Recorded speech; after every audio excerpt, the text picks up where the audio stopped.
शायर फरमाने चरियो आया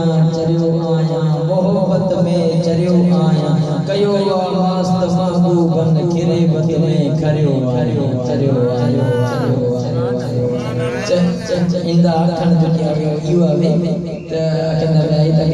शादी दे विच मिलाद कर शादी जे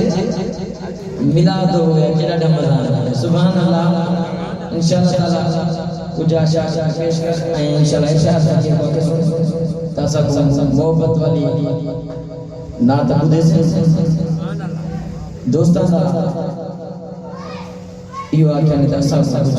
नवा पूजा शाह लिखो से कसम बुधाओ ता इंशाअल्लाह तासा बुदे दे पढ़ना ते नबी जी प्यारे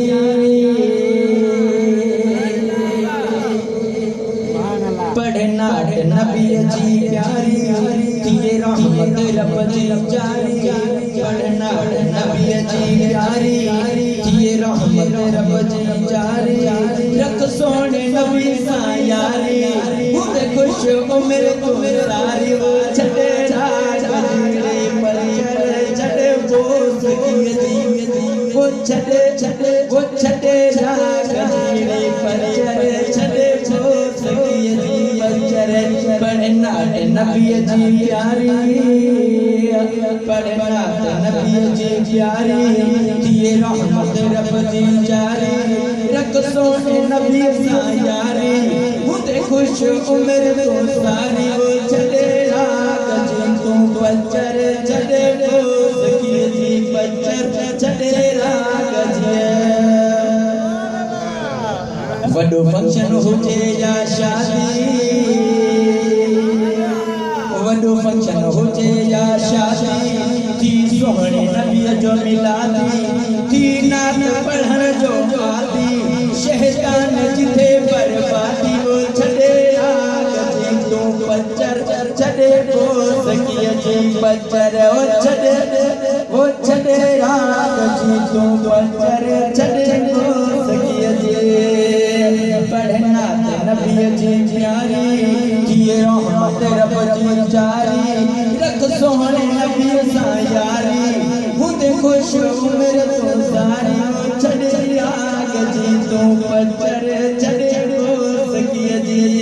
वो छड़े राग जी तू बच्चर छड़े बोस की जी ना राग हलायो एड़ा नारा हलायो एड़ा जैसा रोग थिए न था जेड़ा बेहयाई मचन था मेड़ा मां हाथ बुधाया केड़ा वो छड़े राग जी तू बच्चर छड़े राग जी तू बच्चर छड़े बोस की जी बच्चर छड़े राग जी वो देना नबी जी प्यारी ये रहमत रब जी जारी रख सोहणे नबी सा यारी खुद खुश उम्र तो सारी वो छड़े राग जी तू बच्चर छड़े बोस की जी बच्चर जो सत को सब था खायो जो सत को सब था खायो शान नबी जो गायो मिलाद सजन जो मल्हायो नालो नात खानी में लिखायो छड़े राग जी तू बच्चर छड़े बोस की जी वो छड़े राग जी तू बच्चर छड़े राग जी बशीर अन्ना छाए हर के मरणो आए बशीर अन्ना छाए मरणो हर के आए सजी उम्र बेटा आए बाकी बची उम्र चाहे वो छड़े राग जी तू बच्चर छड़े वो छड़े राग जी तू बच्चर छड़े बोस की जी बच्चरे पढ़ना नबी जी प्यारी उन्हें खुश उम्र तू सारी पढ़ना नबी जी प्यारी ये रहमत रब जी जारी रख सोने नबी सा यारी खुद होशो मेरे दोस्तारी वो छड़े राग जी तू पंचर छड़े दोस्त की जी वो छड़े राग जी तू पंचर